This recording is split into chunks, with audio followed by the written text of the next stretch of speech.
The twin suns of Tatooine had set, but Obi-Wan did not move.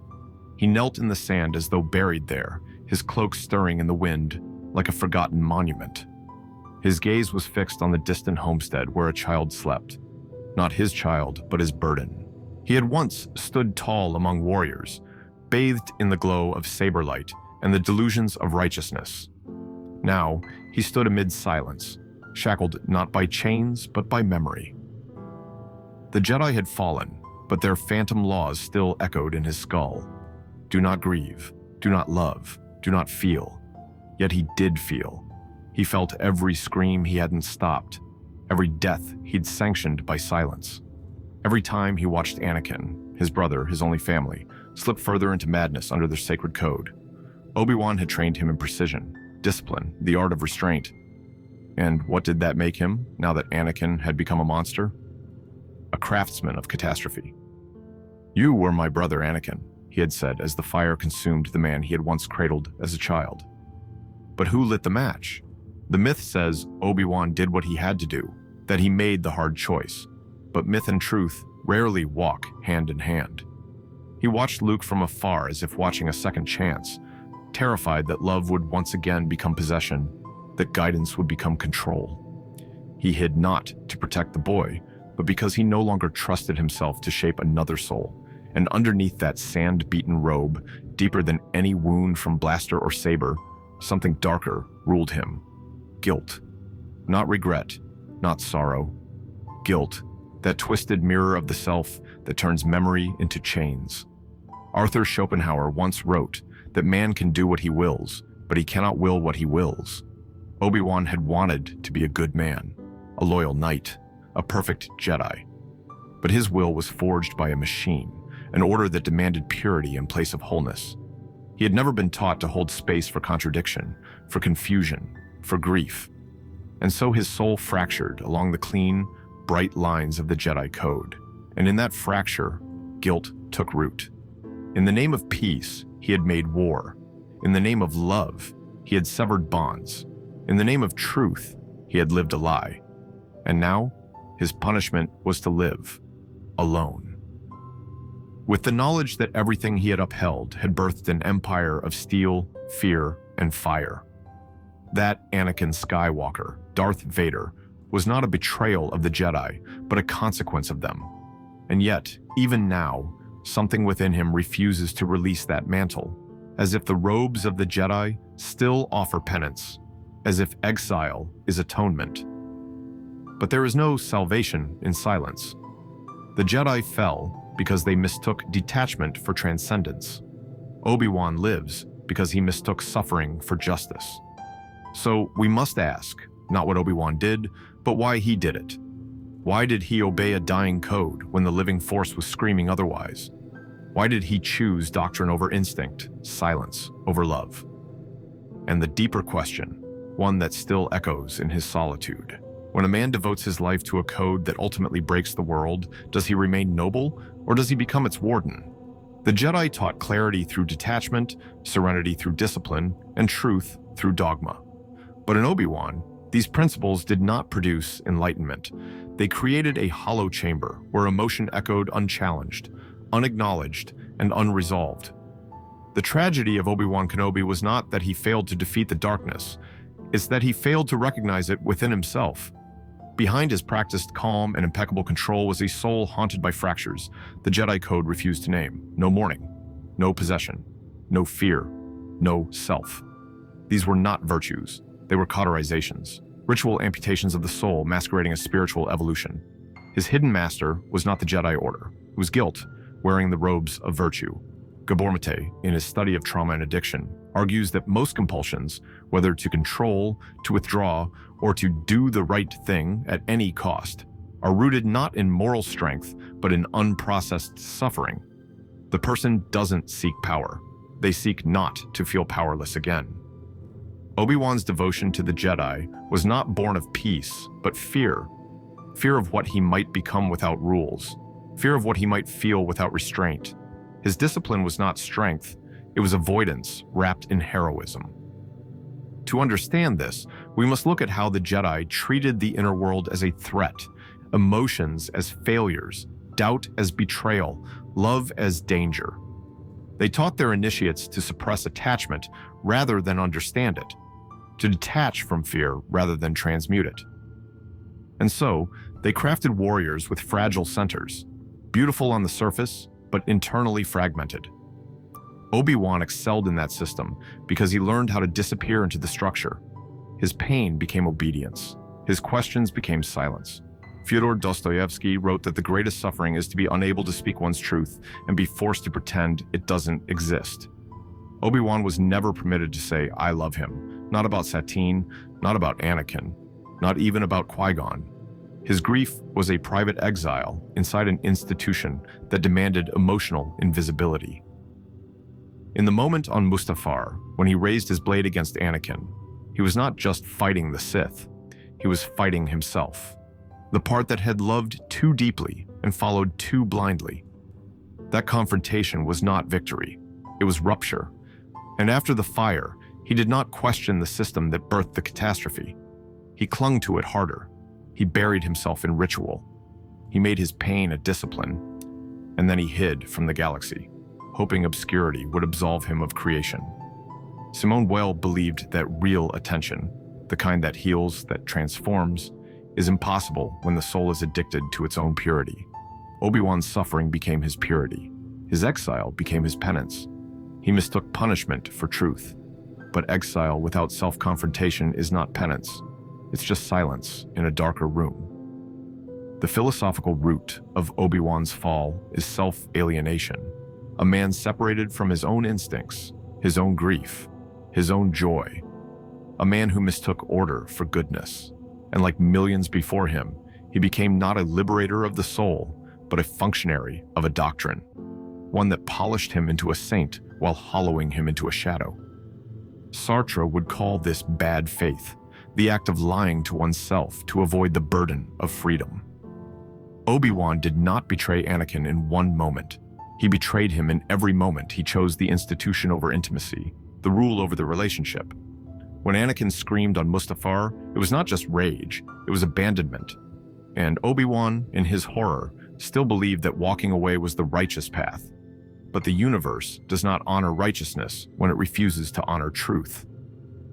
So what was the real hidden problem?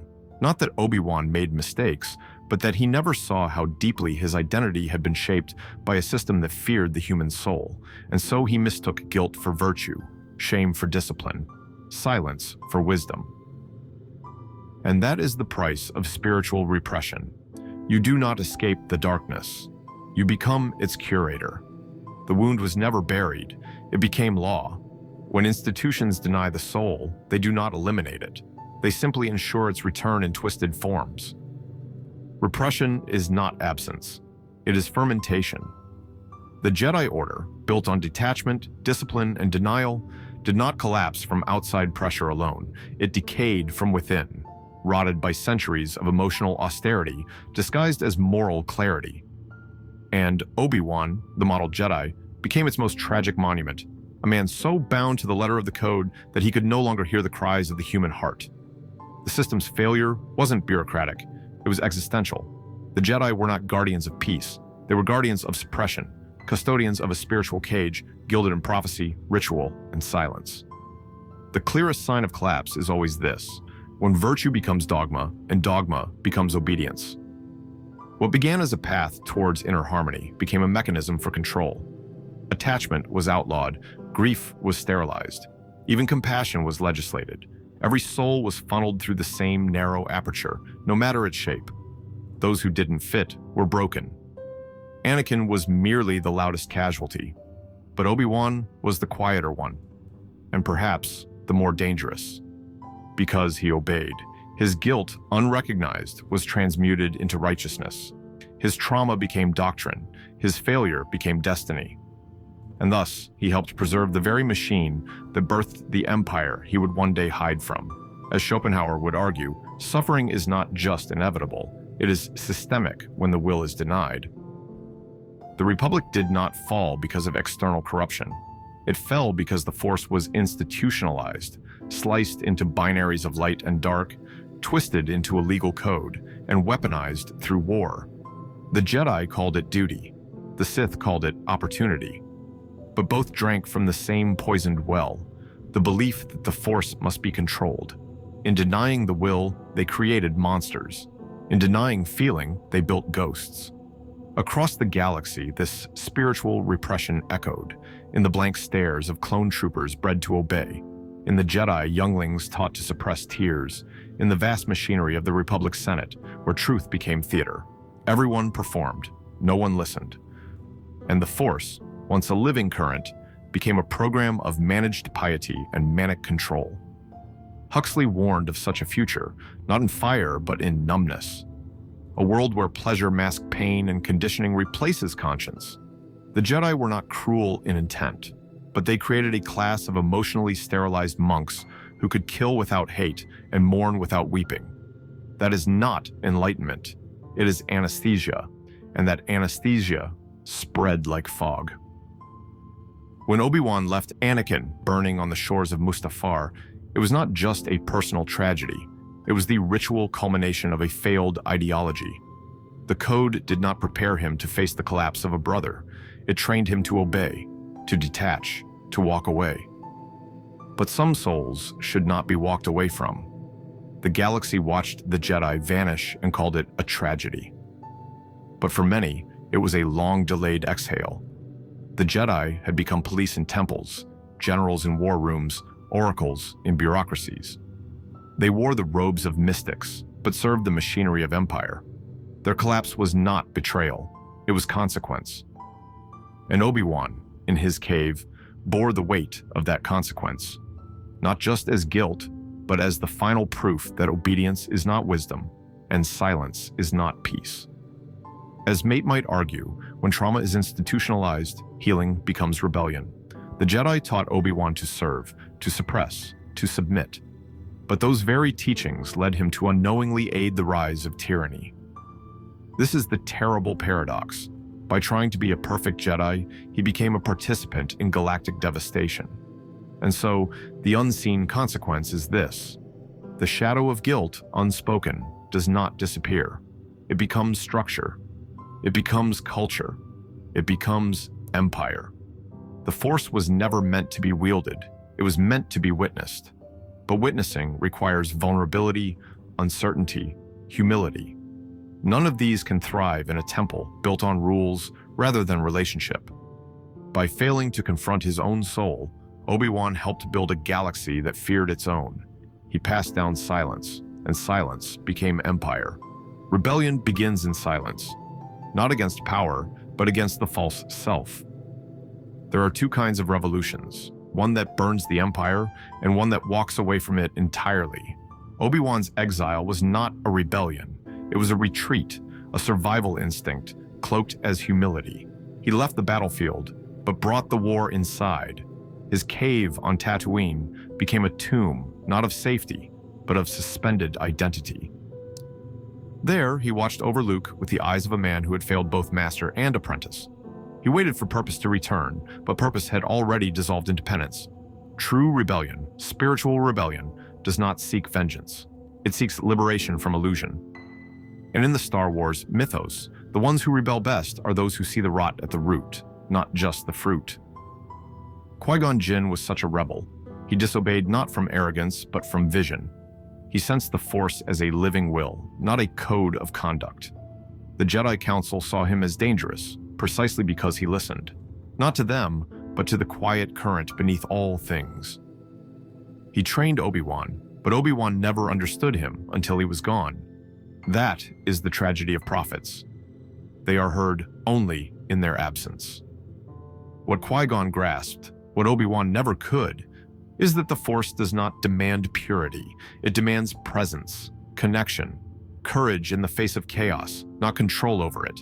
The rebels of the soul are those who integrate their shadow, not extinguish it.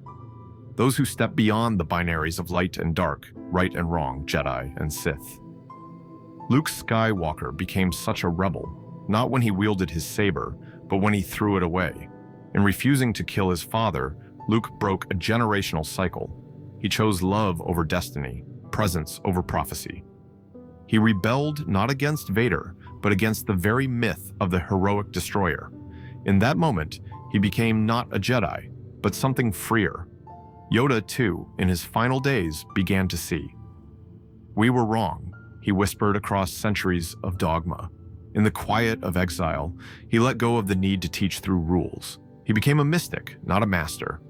He laughed again, the kind of laughter that comes only after deep failure, the kind of laughter that means freedom. Then there's Ahsoka. She did not fall, she walked away. That is a rarer strength. She saw the blindness of the Order and chose the unknown path.